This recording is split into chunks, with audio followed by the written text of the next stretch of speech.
San Diego 6 News in the morning. Your station for balanced news. And right now we're going to go back out to Gary at Balboa Park.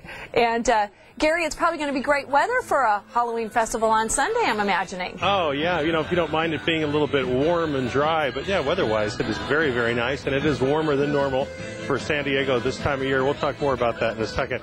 I want to introduce a nice lady. This is Dr. Diane Darby Beach. Did I get it right? You did get it right. There's 4 parts of her name. Good morning. Good morning. How is the event going so far? I see a lot of smiling faces this morning. It's going very, very well. We've got a lot of people out here who are very passionate about this cause, and you can just see it and feel it, feel the energy. My million-dollar question this morning, you're concerned about one of your loved ones, or even yourself, that you think, gosh, I'm beginning to forget things more and more. We were kind of joking having this conversation off the air. How do you know? What are the warning signs that you possibly do or someone that you love has Alzheimer's? Well, the important thing to remember is that Alzheimer's is more than just memory.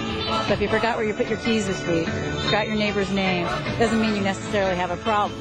But if it's memory plus judgment, memory plus orientation to time and place, memory plus language problems. Can you give me some examples?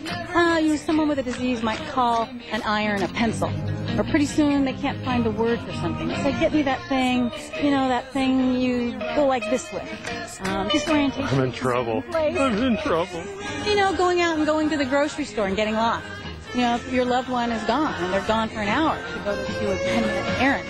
So if I go out and I walk out of Albertsons and I don't remember where I parked my car, I do it weekly. I'm still okay. You're still okay. You're still okay. But, and I liked how you said earlier, but if you walk out to your own driveway and you don't know where you've parked your car, you have a problem. Then you got a problem. You got a problem. So what can they do if someone suspects that their loved one is in the early stage of this?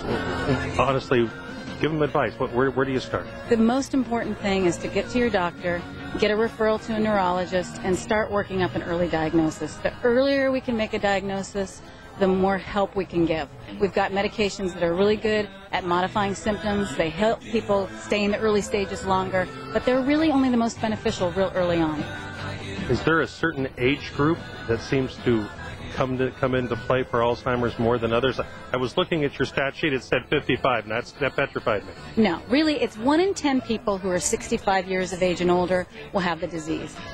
The scary part is that almost 50% of those people who are 85 years of age and older will have it, and that's the fastest growing segment of our population. Doctor, thank you for your time. No problem. I appreciate you putting on this event. We just have a couple seconds left. Bonnie Starr, the Memories in Making Gallery. We're going to have Hank show it over here this morning.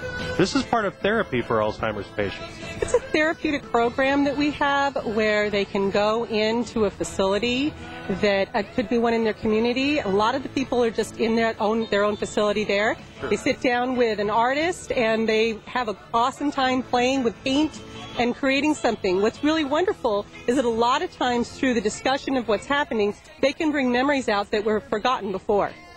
That is very, very interesting. You're doing tremendous work. You guys are doing God's work. Great job. Thank you very much. Thank you very much. And I hope that us and our families never need your services, but it's a fact of life. And I think the stat that we were talking about earlier this morning, no survivors and no cure, boy, that'll really wake you up. Well, the best thing anybody can do is to call our 24-hour helpline, and that's the best thing we can do. Okay, so we'll have all that information. It's easy just to remember to log on to our website. That's always the home where you go at sandiego6.com. Thank you, ladies, for your time. Very much. One last look at our San Diego weather, the 6-day forecast. Will this dry weather continue? Will we ever have rain? Let you know in a couple minutes. Stay with us from San Diego 6. Good morning. All right, Gary. We'll see you in a little bit.